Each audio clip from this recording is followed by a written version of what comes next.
Oh this is heaven. ഇതെല്ലാം പുള്ളിക്കാരൻ്റെ വണ്ടികളാണ്. പക്ഷെ എന്ത് സൈസല്ലേ ഇത്. ഓ നൈസ്. ബ്രിട്ടനിൽ നിന്ന് 2 രാജകുമാരികൾ നമ്മുടെ നാട്ടിലേക്ക് വന്നിട്ടുണ്ട്.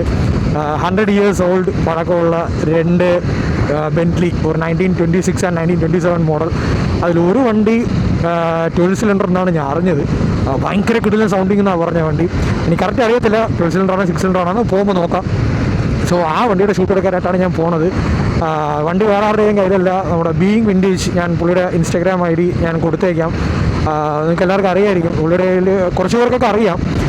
അറൗണ്ട് 30 എന്നാണ് എൻ്റെ വിശ്വാസം. അറൗണ്ട് 30 വിൻറ്റേജ് കാർസ് പുള്ളിയുടെ ഓൾറെഡി ഉണ്ട്.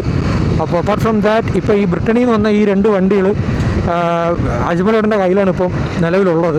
സോ അവരെന്തോ അടുത്ത കൺട്രിയിലേക്ക് പോകാനായിട്ടുള്ള വിസയുടെയും ബാക്കി പ്രോസസ്സിങ്ങിൻ്റെ എന്തോ ഭാഗമായിട്ട് വണ്ടി അവർക്ക് വിടേണ്ടി വന്നു. അപ്പോൾ അങ്ങനെ വണ്ടി ഇപ്പം അജ്മലേട്ടൻ്റെ വീട്ടിലുണ്ട്. സോ വളരെ ഷോർട്ട് നോട്ടീസിലാണ് എനിക്കിതിൻ്റെ ഇൻവൈറ്റ് കിട്ടിയത്. എന്നെ വിളിച്ചിട്ട് പറഞ്ഞു ഇതുപോലെ വണ്ടി കിടപ്പുണ്ട്, നീ വന്ന് കവർ ചെയ്യണമെങ്കിൽ വരാനായിട്ട് പറഞ്ഞു. അപ്പോൾ ഞാൻ കുറച്ച് ഹരിബറിയായിട്ടാണ് പോകുന്നത്. വേറെ ഒന്നും കൊണ്ടല്ല, ഒന്നാമത്തെ എൻ്റെ ക്യാമറയിൽ ചാർജില്ല, ഒട്ടുമില്ല. ഞാൻ ഇന്നലെ കുറച്ച് വീഡിയോസും കാര്യങ്ങളൊക്കെ ഷൂട്ട് ചെയ്ത് ഞാനൊരു മൈക്ക് എടുത്തായിരുന്നു DJയുടെ. സോ ആ മൈക്ക് എത്രത്തോളം പെർഫെക്റ്റ് ആണെന്ന് അറിയാനായിട്ട് അതിൻ്റെ കുറച്ച് വീഡിയോസ് എടുക്കാനായിട്ട് ഞാൻ നൈറ്റ് പോയിരുന്നു ഇന്നലെ. അപ്പോൾ അതെടുത്തതിന് ശേഷം ഞാൻ ക്യാമറ ചാർജിലിട്ടിട്ടില്ലായിരുന്നു. എനിക്ക് എൻറ്റയർലി ഇങ്ങനൊരു സംഭവത്തിൻ്റെ പ്ലാനിലില്ലായിരുന്നു. അപ്പം അതുകൊണ്ട് ഞാൻ കുറച്ച് കാര്യങ്ങൾ മിസ്സാവാതിരിക്കാനായിട്ട് കുറച്ച് വേഗത്തിൽ പറഞ്ഞു പോകുന്നതാണ്. അപ്പോൾ എന്തായാലും അജ്മലേട്ടൻ്റെ വീട്ടിലേക്ക് തന്നെ അറൗണ്ട് ഒരു 30 minutes ഡ്രൈവ് ഉണ്ട്. പുള്ളിയുടെ കയ്യിൽ ഗാരേജിൽ ഒരുപാട് വണ്ടികളുണ്ട്. ഒരുപാട് വണ്ടികളുണ്ട്. അറൗണ്ട് 30 കാർസ് എന്തോ ഉണ്ടെന്നാണ് എൻ്റെ വിശ്വാസം. ആ വണ്ടികളുടെയൊക്കെ ജസ്റ്റ് ഒരു വാക്ക് അറൗണ്ട് ഞാൻ തരാം. നല്ല രസമാണ്. വില്ലീസ് ഉണ്ട്, കോണ്ടസ, പിന്നെ W124, ഇതല്ലാതെ Ford 30, Ford 50 something like that. എനിക്ക് കറക്റ്റ് അറിയത്തില്ല. അങ്ങനെ എന്തോ പറഞ്ഞിട്ട് പഴയ വണ്ടികളാണ് അതൊക്കെ കിടപ്പുണ്ട്. പിന്നെ മോറിസ് മൈനറിൻ്റെ തന്നെ ഈ സൂയിസൈഡ് ഡോറ് പറഞ്ഞ ടൈപ്പ് മോഡലൊക്കെ ഉണ്ട്. അതൊക്കെ നല്ല രസമൊക്കെ കാണാൻ. അപ്പോൾ അത്തരം വണ്ടികളൊക്കെ ഉണ്ട്. പിന്നെ ടൊയോട്ട 4Runner, പിന്നെ പഴയ പ്രാഡോ, അതൊക്കെ ഉണ്ട് പുള്ളിയുടെ കയ്യിൽ. സോ അതിൻ്റെയൊക്കെ ജസ്റ്റ് ഒരു വാക്ക് അറൗണ്ടും തരാം. പിന്നെ ഓരോ വണ്ടിയായിട്ട് വീഡിയോ എടുക്കാൻ പോയി കഴിഞ്ഞാൽ സത്യം പറഞ്ഞാൽ ഒരു മാസത്തേക്കുള്ള കണ്ടന്റ് ഉണ്ട്. അത്രയ്ക്ക് വണ്ടിയുണ്ട് പുള്ളിയുടെ കയ്യിൽ. അപ്പോൾ ഞാൻ അതെല്ലാം ഇടുന്നില്ല, ജസ്റ്റ് എല്ലാ വണ്ടിയുടെ ഒരു വാക്ക് അറൗണ്ട് തരാം. സോ ഇതെൻ്റെ ആദ്യത്തെ വീഡിയോ ആണ് യൂട്യൂബിലുള്ള കുറച്ച് എന്തെന്ന് പറയാനായിട്ട്. ചിലപ്പോൾ മേ ബി ഇത് ഭയങ്കര ഫാസ്റ്റായിട്ടായിരിക്കും പറയണത്. ഞാൻ ഈ ക്യാമറയായിട്ടും ഇതിലൂടെയൊക്കെ സംസാരിക്കേണ്ട അത്ര യൂസ്ഡ് അല്ല. എനിക്ക് കുറച്ച് ക്യാമറ ഷൈയും കാര്യങ്ങളൊക്കെ ഉണ്ട്. ക്യാമറ മുന്നേ വരാൻ ഭയങ്കര നാണക്കേടാണ്. പക്ഷേ എല്ലാവരുടെ നല്ല ഫോട്ടോസും വീഡിയോസൊക്കെ ഞാൻ എടുക്കും. പക്ഷേ എനിക്ക് എന്നെ ക്യാമറയുടെ മുന്നിൽ പ്രസൻറ്റ് ചെയ്യാൻ ഭയങ്കര മടിയാണ്. അതിപ്പോൾ കുറച്ച് നാളായിട്ട് ആ ഒരു നാണക്കേടൊക്കെ ഒന്ന് മാറി വരണുണ്ട്. ഞാൻ എന്തായാലും പുള്ളിയുടെ വീട് എത്താറായി. ഞാൻ എന്തായാലും അവിടെ എത്തിയിട്ട് നിങ്ങളെ ഞാൻ വിളിക്കാം. എനിക്ക് ഇന്ന് ലൊക്കേഷൻ നോക്കണം. അത് കഴിഞ്ഞതിന് ശേഷം നമുക്ക് ബാക്കി കാര്യങ്ങളിലേക്ക് എത്താം. യെസ്, ഫൈനലി നമ്മൾ അജ്മൽ ബ്രോയുടെ വീടെത്തായി. കിടക്കുന്ന കണ്ടില്ലേ വണ്ടികൾ. 4% എന്തേ ചാർജുള്ളൂ വണ്ടിയിൽ.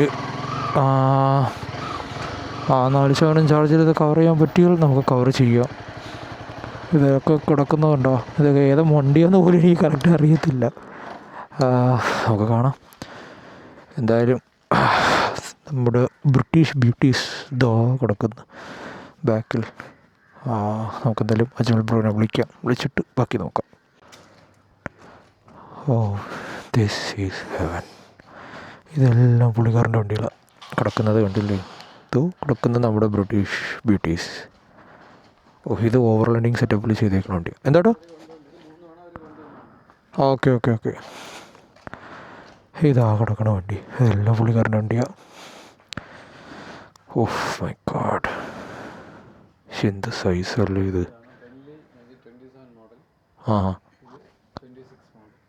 ഓക്കെ, ഇത് 27. ഇതിൽ ഏതാണ് മറ്റേ W12 V12 എന്ന്? സ്ട്രൈറ്റ് 12 ആണല്ലേ? ഓക്കെ.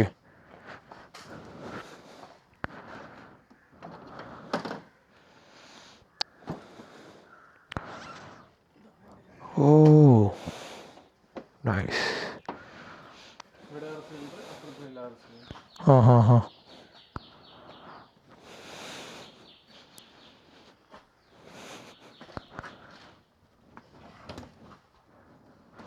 ഇതിപ്പം എന്നായിരിക്കും തിരിച്ചു കൊണ്ടുപോകണത്? ഒരു 1 മാസം 1.5 മാസം ഓക്കെ ഓക്കെ.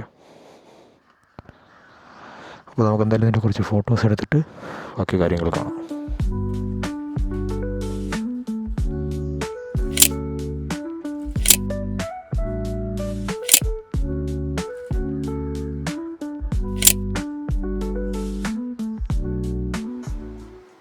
യെസ്, ഫൈനലി ഞാൻ വീടെത്തി.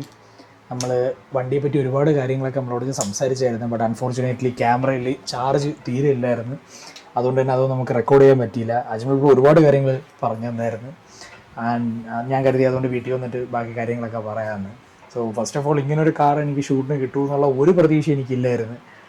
വളരെ ഷോർട്ട് നോട്ടീസിൽ വന്ന ഒരു ഷൂട്ടായിരുന്നു. അതുകൊണ്ട് തന്നെ പെട്ടെന്ന് പോയി പറ്റുന്ന നല്ല രീതിയിലെല്ലാം എടുത്തിട്ടുണ്ട്. ഒരുപാട് താങ്ക്സ് അജ്മൽ ബ്രോ.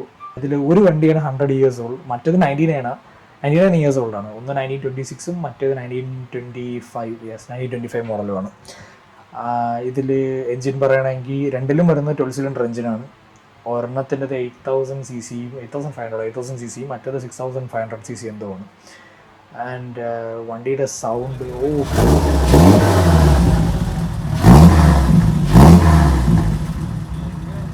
ഒരു രക്ഷയില്ലാത്ത എൻജിൻ സൗണ്ട് ആ വണ്ടിക്ക്. ഒബ്വിയസ്ലി 12 cylinder ഇത്രയും വലിയ എൻജിൻ എന്ന് പറയുമ്പോഴത്തേക്കും അതിൻ്റേതായ സൗണ്ട് വേണം. ബട്ട് ഈ സൗണ്ടിന് മോർ ഓവർ ഒരു ക്യാരക്ടർ ഉണ്ടായിരുന്നു. ഞാൻ സത്യം പറഞ്ഞാൽ വണ്ടി സ്റ്റാർട്ട് ചെയ്യുന്നപ്പോൾ ഞാൻ ആലോചിക്കുകയും ചെയ്ത് ഈ 100 വർഷം മുന്നേ, അതായത് ആ 1920s to 30s ആ ഒരു എറയിൽ ഈ വണ്ടി ഓടിച്ചുകൊണ്ട് കിടന്ന ആൾക്കാരുടെ മൈൻഡിൽ അവർ വികാരം ആലോചിച്ച് നോക്കണം. ഇത്രയും സൗണ്ടിങ് ആയിട്ടുള്ള വണ്ടിയും കൊണ്ട് അത് ചിന്തിക്കാൻ പോലും വയ്യ. ആൻഡ് ഈ കാറ് എന്ന് വെച്ചാൽ ഇതൊരു എന്താണെന്ന് പറഞ്ഞിട്ട് ഞാൻ അന്വേഷിച്ചു. ഇത് എനിക്ക് കിട്ടിയ ഇൻഫോർമേഷൻസ് വെച്ച് വേൾഡിൽ തന്നെ 30 cars എന്തേ ഉള്ളൂ ഈ ഒരു മോഡൽ എന്ന് പറയുന്നത്. അതുകൊണ്ട് തന്നെ ഇതൊരു വിൻറ്റേജ് കാർ എന്നൊന്നും നമുക്ക് പറയാൻ പറ്റത്തില്ല. ഇത് it's more than A vintage, ഒരു ആൻറ്റിക് പീസ് എന്ന് തന്നെ പറയാം. അതുകൊണ്ട് തന്നെ ഇതിൻ്റെ വാല്യൂ എന്ന് പറയുന്നത് ഒരു വണ്ടിക്ക് അറൗണ്ട് 30 CR എന്ന് തോന്നുന്നു ഇന്ത്യൻ മണി. അത്രയും പ്രൈസ് പറയണുണ്ട് ഈ വണ്ടിക്കൊക്കെ. എനിക്കറിയത്തില്ല, മേ ബി അതിൽ കൂടുതലായിരിക്കാം കുറവായിരിക്കാം. ഇതെല്ലാം എനിക്ക് അവിടെ നിന്ന് കിട്ടിയ ഇൻഫോർമേഷൻസ് വെച്ച് പറയണതേ ഉള്ളൂ. ആൻഡ് ഇതിൻ്റെ ഓണേഴ്സ് അവർ രണ്ടുപേരും 65-70 വയസ്സ് എന്തോ ഏജ് ഉണ്ട് രണ്ടുപേർക്കും. അവർ കഴിഞ്ഞ ഒരു 11 വർഷമായിട്ട് ഈ വണ്ടിയിൽ വേൾഡ് ട്രിപ്പ് ചെയ്യുക. സോ അതിൻ്റെ പാട്ടായിട്ടാണ് അവരിപ്പോൾ ഇന്ത്യയിൽ വന്നത്. Mumbai to Trivandrum by road അവർ ഡ്രൈവ് ചെയ്ത വണ്ടി കൊണ്ടുവന്നത്. ആൻഡ് ഇവിടെ ട്രിവാൻഡ്രത്ത് വണ്ടി കൊണ്ടുവന്നു. ഇവിടെ അജ്മലിനോട് വീട്ടിൽ കുറച്ച് ദിവസം ഇട്ടിട്ടുണ്ട്. ആൻഡ് എന്നിട്ട് ഇനി ഇവിടെ നിന്ന് മേ ബി ശ്രീലങ്ക അല്ലെങ്കിൽ നേപ്പാളായിരിക്കും വണ്ടി ഇനി കൊണ്ടുപോകുന്നത്. ആൻഡ് ഇവർ 11 വർഷമായിട്ട് ഇത് ചെയ്യുക. പക്ഷേ ഇവർ 11 വർഷമായിട്ട് ചെയ്യണതിൻ്റെ വേറെ വീഡിയോസോ കാര്യങ്ങളോ ഒന്നും ഞാൻ കണ്ടിട്ടില്ല.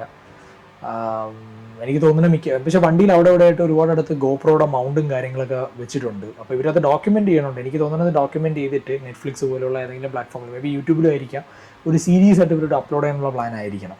എന്തായാലും അത് കാണാൻ വെയിറ്റിംഗ് ആണ്. അത് കാര്യം ഒരു 11 years കൊണ്ട് എന്തുമാത്രം കറങ്ങിയിരിക്കുന്നു എന്ന് ആലോചിച്ച് നോക്കണം. പിന്നെ ഇവർക്ക് ബാക്കപ്പായിട്ട് ഒരു ലാൻഡ് ക്രൂസർ ഇവരുടെ കൂടെ ഉണ്ടായിരുന്നു. അത് നമ്മുടെ ലാൻഡ് ക്രൂസറിന് ലൈഫ് സ്റ്റൈൽ പിക്കപ്പ് പോലെ ബാക്ക് ട്രങ്ക് വരുന്ന ടൈപ്പ് വണ്ടിയാണ്. പക്ഷേ ആ വണ്ടിയുടെ സൈസ് അയ്യോ, അത് സത്യം പറഞ്ഞു കഴിഞ്ഞാൽ എനിക്ക് ആ വീഡിയോ എത്രത്തോളം ആ ഡിഫറൻസ് മനസ്സിലായെന്ന് അറിയത്തില്ല. ഞാൻ ഒരു ഫോട്ടോ ഇവിടെ കൊടുക്കാം. അജ്മലേട്ടൻ്റെ കയ്യിലൊരു ഫോറണ്ണർ ഉണ്ട് ടൊയോട്ടയുടെ. അത് അത്യാവശ്യം നല്ല ഹൈറ്റുള്ള വണ്ടിയാണ്. ആ ഫോറണ്ണറിൻ്റെ അടുത്ത് ഈ വണ്ടി ഇട്ടേക്കുന്ന ഒരു ഫോട്ടോ ഉണ്ട്. സത്യം പറഞ്ഞാൽ ഫോറണ്ണർ ഭയങ്കര കുഞ്ഞായിട്ട് നമുക്ക് തോന്നും ഹൈറ്റിലും സൈസിലും. അങ്ങനെ ലിഫ്റ്റ് ചെയ്തിട്ടുള്ളൊരു വണ്ടി. പക്ഷെ അത് വളരെ ക്ലീൻ ആയിട്ടാണ് ആ വണ്ടി ബിൽഡ് ചെയ്തേക്കുന്നത്. അതിലാണ് ഇവർ വണ്ടിയുടെ പാർട്സും ബാക്കി കാര്യങ്ങളും ടൂൾസും കാര്യങ്ങളെല്ലാം അതിലാണ് കൊണ്ടുവരുന്നത്. സോ ടോട്ടൽ 3 കാറിലാണ് ഒരു വേൾഡ് ട്രിപ്പ് ചെയ്തുകൊണ്ടിരിക്കുന്നത്. സോ അതും നല്ലൊരു വണ്ടിയായിരുന്നു. ആൻഡ് യെസ്, ഇത്രയൊക്കെ ഉള്ളൂ ഈ വണ്ടിയെ പറ്റിയുള്ള വിശേഷം. ഞാനും അതാ പറഞ്ഞത്, എനിക്ക് ഞാൻ ഭയങ്കര ഹാപ്പിയാണ്. കാര്യം ഞാൻ ഒട്ടും എക്സ്പെക്ട് ചെയ്യാത്തൊരു കാസാണ് ഇതൊക്കെ. ഫോട്ടോസും കാര്യങ്ങളെല്ലാം ഇൻസ്റ്റാഗ്രാമിൽ കാണും. സോ അതിൽ ചെക്ക് ചെയ്താൽ മതി. ആൻഡ് യൂട്യൂബിൽ ഇപ്പോൾ ഞാൻ വീഡിയോയിൽ കുറച്ച് ഫോട്ടോസിൻ്റെ ഗ്ലിംസ് കാണിച്ചിട്ടുണ്ട്. ഫുള്ളി അത് കാണണമെങ്കിൽ ഇത് ഇൻസ്റ്റയിലുണ്ട്. ഞാൻ ഇൻസ്റ്റാഗ്രാം ID ഞാൻ കൊടുത്തേക്കാം അവിടെ. ആൻഡ് അപ്പം അത്രയൊക്കെ ഉള്ളൂ. സോ ഇനിയും ഇതുപോലുള്ള കാർസിൻ്റെ സ്റ്റോറീസും ഇതുപോലെ ഷൂട്ട് എടുക്കാൻ പോകുന്നതിൻ്റെ മോട്ടോ വ്ളോഗ്സും അല്ലാതെ ട്രാവൽ വീഡിയോസ്, മോട്ടോ വ്ളോഗ്സ്, പിന്നെ വണ്ടികളുടെ പ്യുവർ എക്സോ സൗണ്ട്, ഇതല്ലാതെ ഞാൻ ചെയ്തിട്ടുള്ള വ്ളോഗ്സും കാര്യങ്ങളെല്ലാം ഈ ചാനലിൽ വരും. ഷോർട്സിൽ പോയി കഴിഞ്ഞാൽ ഞാൻ ചെയ്യുന്ന ഇൻസ്റ്റയിലിടുന്ന ഓൾമോസ്റ്റ് ഉള്ള എല്ലാ റീൽസും ഷോർട്സിലും വരും. ഇതല്ലാതെ ഞാൻ ഫുൾ ലെങ്ത് ആയിട്ട് ചെയ്യുന്ന വീഡിയോസെല്ലാം ഇതിലായിരിക്കും കാണുന്നത്. പിന്നെ ഫോട്ടോസ് എടുക്കുന്നതെല്ലാം ഇൻസ്റ്റാഗ്രാമിൽ കാണും. സോ ഇത്ര നേരം ഈ വീഡിയോ നിങ്ങൾ കണ്ടിട്ടുണ്ടെങ്കിൽ ഡെഫിനറ്റ്ലി എൻ്റെ വേ ഓഫ് പ്രസൻറ്റേഷനും ബാക്കി കാര്യങ്ങളൊക്കെ എനിക്ക് ഇഷ്ടപ്പെട്ടിട്ടുണ്ടായിരിക്കും. സോ ഇനിയും ഇതുപോലുള്ള റെയറായിട്ടുള്ള കാർസും അല്ലാതെ ട്രാവൽ കണ്ടൻസും മോട്ടോ വ്ളോഗ്സും വണ്ടികളുടെ പ്യുവർ എക്സോസ്റ്റും ഇതെല്ലാം ആയിട്ട് ഞാൻ ഇനിയും വരും. So make sure to subscribe. എന്തായാലും ഇൻട്രസ്റ്റിംഗ് ആയിട്ടുള്ള കണ്ടൻസ് ആയിരിക്കും ഇനിയും വരുന്നത്. ആൻഡ് ഞാൻ വീഡിയോയിൽ ഒരു കാര്യം നോട്ടീസ് ചെയ്തായിരുന്നു. ഞാൻ ഇന്നെടുത്ത വീഡിയോയിൽ എൻ്റെ ഹെൽമെറ്റ് മൗണ്ട് ചെയ്തേക്കണ കറക്റ്റായിരുന്നു. ബട്ട് ഞാൻ ഞാൻ പോയ ബൈക്ക് എന്ന് പറയുന്നത് സ്പോർട്സ് ടൂറാണ്. സോ ഓൾമോസ്റ്റ് നമ്മൾ വണ്ടിയിലൊന്ന് ടക്കിൻ ചെയ്ത് ലീൻ ചെയ്തിരിക്കുമ്പോഴത്തെ ഒരു പോസ്റ്ററാണ്. അപ്പം എൻ്റെ ക്യാമറ ഞാൻ സെറ്റപ്പ് ചെയ്തിരുന്ന ആംഗിൾ കറക്റ്റ് അല്ല എന്നുള്ള ഒരു കാരണം കൊണ്ട് ഞാൻ ഇടയ്ക്കിടയ്ക്ക് തല അങ്ങോട്ടും ഇങ്ങോട്ടും ആക്കണമുണ്ടായിരുന്നു. അതുകൊണ്ട് ആ വീഡിയോയുടെ ഇനിഷ്യലിയൊക്കെ കുറച്ച് അത്യാവശ്യം നല്ലപോലെ തല അങ്ങോട്ടും ഇങ്ങോട്ടും പോയിട്ടൊക്കെ ഉണ്ട്. അതിപ്പോൾ എനിക്കിപ്പോൾ അതിൽ വേറെ ഒന്നും ചെയ്യാൻ പറ്റത്തില്ല. ബട്ട് എനിവേ നെക്സ്റ്റ് വീഡിയോയിൽ ഞാൻ അത് പരിഹരിക്കാം. സോ അപ്പോൾ അത്രയൊക്കെ ഉള്ളൂ വിശേഷം. സോ അടുത്ത വീഡിയോയിൽ കാണാൻ വരെ ബൈ ബൈ.